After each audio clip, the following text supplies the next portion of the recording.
Hello, everyone. Welcome back to my weekly podcast. We were a bit off during the election time of Albania because I want to see the situation from close. And today, that is going to be the theme. I have a friend of mine. He was also before here at our podcast, a guy who really worked hard for the Democratic Party in the Albanian elections. And that's why I invited him to tell us how it went and what were the difficulties, and we will speak about the result. Ladies and gentlemen, Nikola Kedhi. Hello, Nikola. Hello, thanks for having me. Welcome back, Nikola, and you are now podcasted. So, as I said, you were working a lot for the elections. So let's start first from this. How did it go? Well, judging by the result, it didn't go very well because it's quite difficult doing a normal electoral campaign as you do in any country in the European Union or in Western nations. When you have as an adversary not a political party but the whole state apparatus. We had the whole state in front of us. We had a narco state, Europe's only narco state, and that's not said by me or by the opposition in Albania, but that's said by many resolutions that have been passed, 4 resolutions actually, that have been passed by the CDI, the EPP, twice, by the IDU, labeling Albania as a narco state and a country with many problems with regards to its democratic standards. So we had all of these in front of us. We had criminal gangs in front of us. The public administration was under pressure.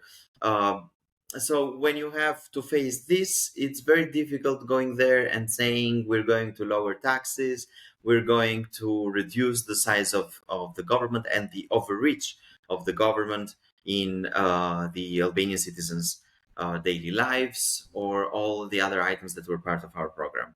I believe, and I truly believe this, that the Democratic Party had the best program it has ever had. It was done by the departments that the Democratic Party has, with the involvement of foreign experts outside of the party, and also by certified in a way by international or foreign experts and institutions such as Konrad Adenauer Stiftung, by its branch here, Heritage Foundation as well, which was also present during the unveiling of the program, the presentation of the program.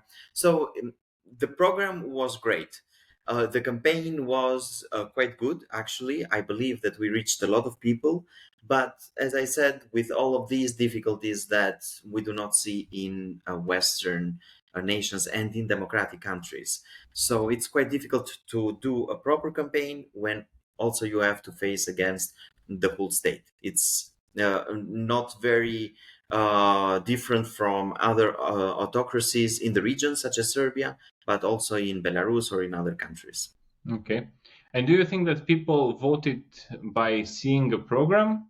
Because you say that you had a good program, but I never saw the Socialist Party or the other parties presenting a program. They all said that we have a program, and actually I didn't see anything.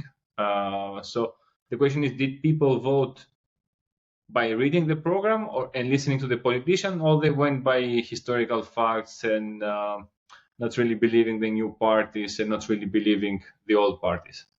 To be honest, I think there was a certain amount of a certain percentage of the electorate that, of course, voted based on the program, but also based on their party loyalties and so on. Among the main parties, only the Democratic Party had a proper electoral and governing program. The Socialist Party didn't have any program at all.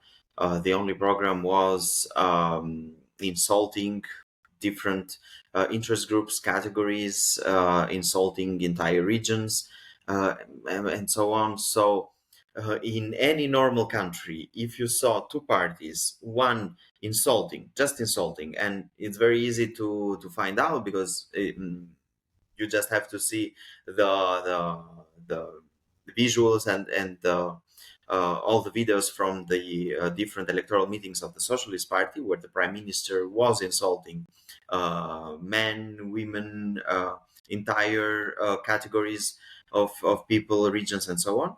And then you had on the other side a political party that presented a program, an electoral program. It had a vision for Albania, not just for the next 4 years, but a vision for the Albania of 2050, 2060. So a vision for decades to come. A strong Albania, a democratic Albania that was a factor of stability in the region, and with a leader who is a statesman and has the experience to guide Albania through this difficult period, such as Sali Berisha, with a wide network and connections and so on in Europe, in the United States. So, on paper, there is no reason why an Albanian citizen should not vote for the Democratic Party. Albania is a conservative society. The Democratic Party is a conservative party. The program was a conservative program, lowering taxes, reducing the reach of the government in Albanians' lives. The national interest was at the front of this program. Education, healthcare, and so on. Freedom was at the center of this program. So on paper, there is no reason why an Albanian should not vote for us or for the Democratic Party. But as I said, it's quite difficult to talk about policy with the citizens when they are afraid. They are afraid of being heard that they support you. They are afraid of openly showing that they support you. So there are these major obstacles that also were decisive in the election, in the outcome of the election. As Margaret Thatcher once said, if people are left free to choose, they choose freedom. And they had a political party and a program that had freedom as its main element. But Albanians were not free to choose. So we have to we and also the international community need to take this under serious consideration, that in Albania, in a NATO member state, in a country that is in the process of joining the European Union, its citizens are not free to choose. Yeah, and some days after the elections, like I think on a Thursday, like on the 11th of May, there were the elections. The 14th was the summit from Emmanuel Macron, organized in Tirana. And we saw all the leaders congratulating Edi Rama for his re-election, and actually not only congratulating him, but also surprised that he reached to have a fourth mandate with more MPs in the parliament. Do you find it normal from the European Union that they do that? I have a lot of criticism about the way that the European Union conducts itself. And we have to be honest, it's not unusual for the West, and I count here the United States as well, or the major powers that govern the world. It's not unusual for them to congratulate also dictators, autocrats, if it serves their purpose. History has shown that. But let me interrupt you here, because as in Albania, the embassy of the United States is a very strong political figure. They didn't congratulate Edi Rama. They congratulated the Albanian people. I was not mentioning the United States in this case, but in the past, in other countries, we've seen major powers congratulate even autocrats or dictators. Yeah. But what I want to say is that we see a difference from the European Union and the United States. I will go there, but I want to mention this, that usually this happens, that dictators also sometimes get congratulated by major powers and so on for their own interests, for their country's interests. And the thing that we held a summit in Tirana, it's not a recognition of anything, neither of democratic standards nor of the quality of the elections and so on. The summit had to be held in Tirana. It's a summit that is held twice per year, once in a country, in a European Union country, and in the spring in a non-European Union country. So it was Albania's turn to hold the summit, as it did on May 16th. And there's nothing unusual about that. It's a European political community. It has nothing to do with European integration or the European Union. They gathered to discuss international relations and the situation in the Middle East, in Ukraine, and so on. So topics that had nothing to do with us or the internal affairs of Albania. So they came and they had to congratulate the person that was hosting them as representative of Albania. Summits are also held in autocratic countries. We've seen also autocratic countries or non-democratic countries offering themselves to host summits or peace talks and so on. So there's nothing unusual about that. What was unusual this time, as you mentioned, is a statement from the US Embassy. You rightly said that here in Albania, the United States Embassy is a third political actor in a way. With many mistakes in the past due to previous ambassadors that have served here, who were more seemingly members of cabinet of the socialist government than representatives of the United States. Compared to the congratulations they said in 2021, when Rama won a third mandate, where the Department of State, the U.S. Embassy congratulated Rama by name, and also the socialist government for the third term. This time we had only one sentence from the U.S. Embassy saying, "We congratulate the Albanian people on the elections, and we're looking forward to working together with Albania." That's it, just one statement, one sentence. And whoever knows how diplomatic language works can understand that something is not right with this, or something is off. Usually, because I was curious as well about this sentence, as most Albanians were in the past 48 hours. And I looked a bit in the internet and also asked several AI like ChatGPT or Grok for Twitter and so on, in order to get a sense what's the template, let's say, or the way that usually the United States, through the Department of State or the local embassy, congratulates the winner of an election. And it's always the same. They say, "We congratulate the people of that specific country and the prime minister or the candidate who wins for the first time, if it's the leader of the opposition, or the prime minister for being confirmed to another term." None of these elements were here, neither a congratulation about the prime minister nor any remarks about the quality of the elections. It was, let's say, a neutral a sentence that gives more room to react later as more facts unfold, because we have to say that the opposition now is currently gathering evidence, proof about the election irregularities and all of the things that happened that make these elections a massacre, an electoral massacre, as the opposition says. So if more facts come to light, and it's indeed proven beyond any doubt that these were not elections, but these were indeed a massacre, then the United States can say that we congratulated the Albanian people for participating and for being brave enough to go in this situation and vote.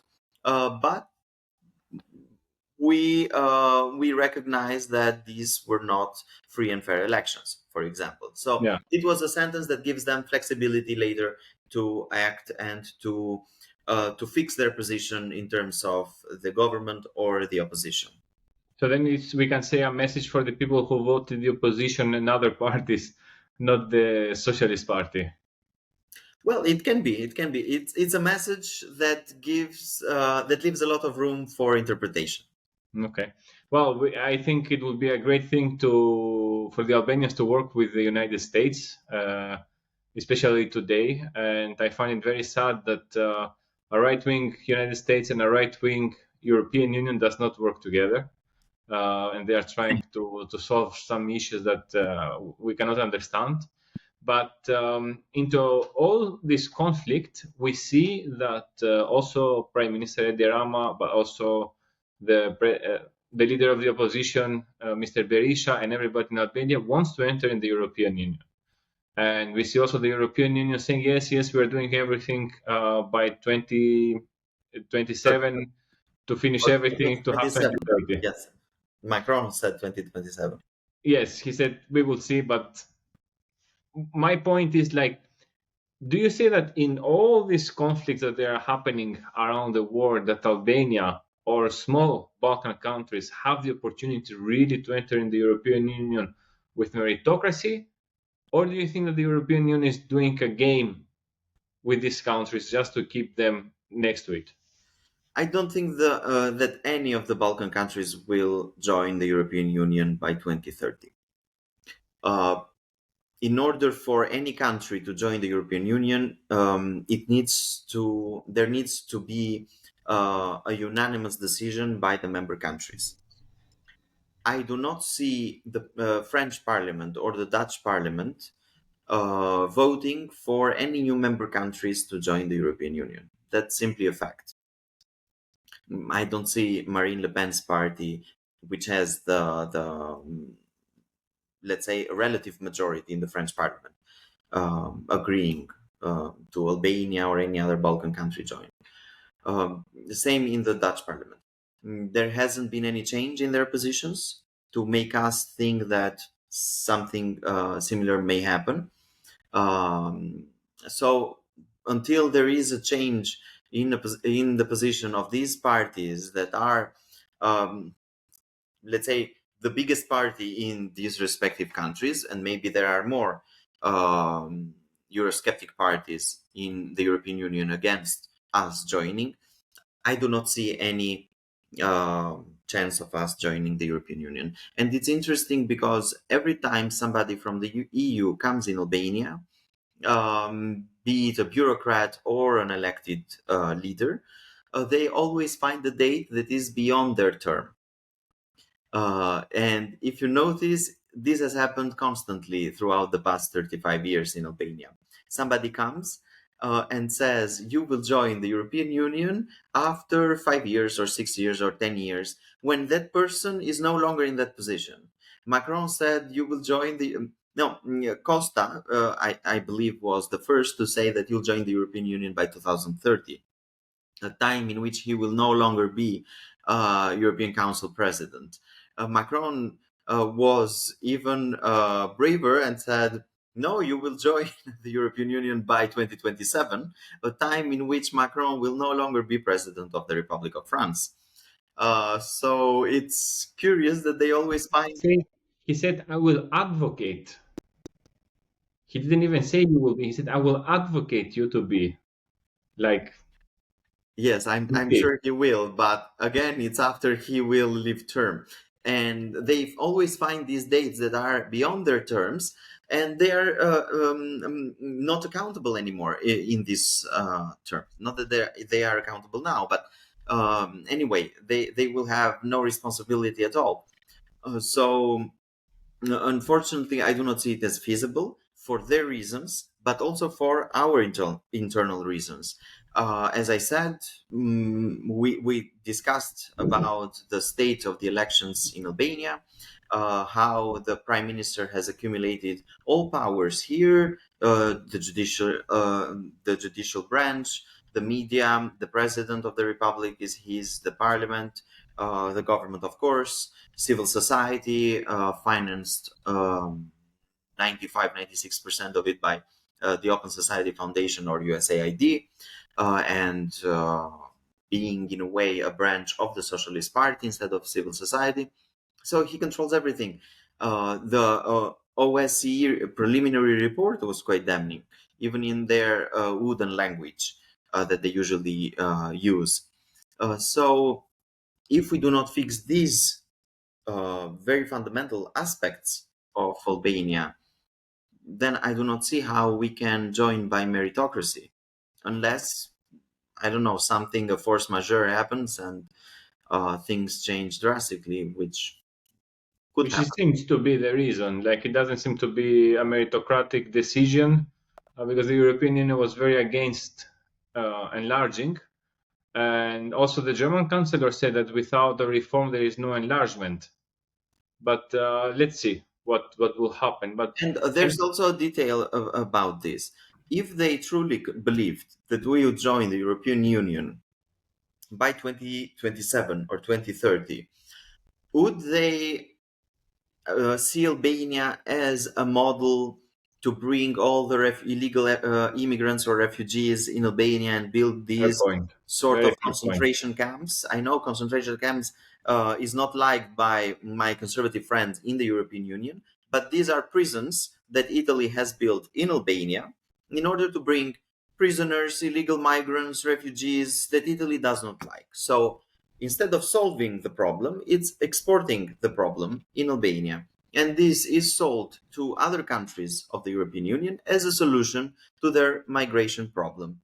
Now, if they really thought that Albania would join the EU in 3 years or 5 years, I doubt they would spend millions and millions of euros building these camps and transforming Albania into these um, place Camping, where they put all their problems.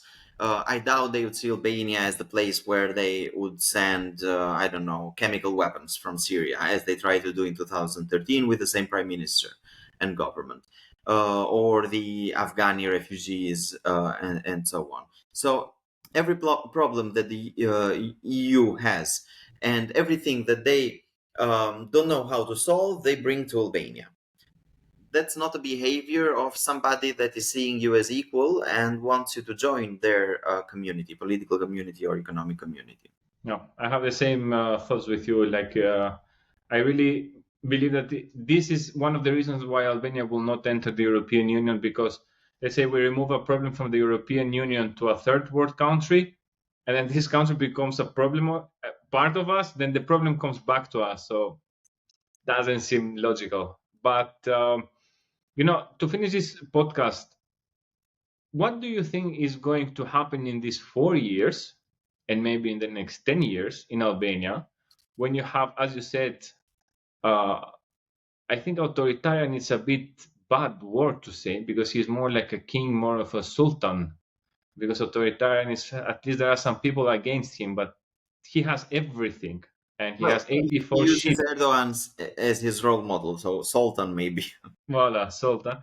And he has 84 ships in the parliament who are uh, elected by people. Mm. And I will bring the occasion of the girl who got 30,000 votes in Elbasan, like a Yeah. very unknown person, got elected in a whole region with 30,000 votes.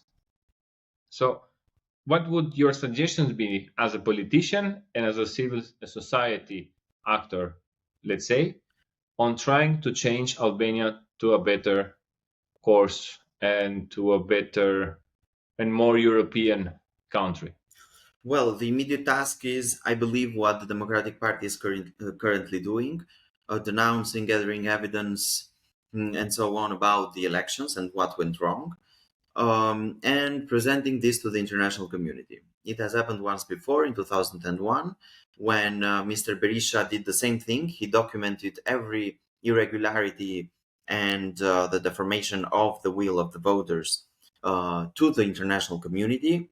And those elections, in a way, were condemned as irregular. Um, and I think the same thing can happen now if the opposition does a good job, and I believe they will because they are currently, the opposition is currently doing exactly that. Then, of course, the Democratic Party needs to change a bit its mindset, and also do the necessary changes from within, because if you say we are in a regime and we are facing an autocratic government, then you also need to behave as such. If the Socialist Party has the patronage system all around the country, then you need to behave accordingly and not leave the Albanian citizens at the mercy of these Soviet era tactics. A lot of work needs to be done also by the Democratic Party within the country, in every structure it has all across the country, but also with the international community, in order to present whatever happens in Albania also to them.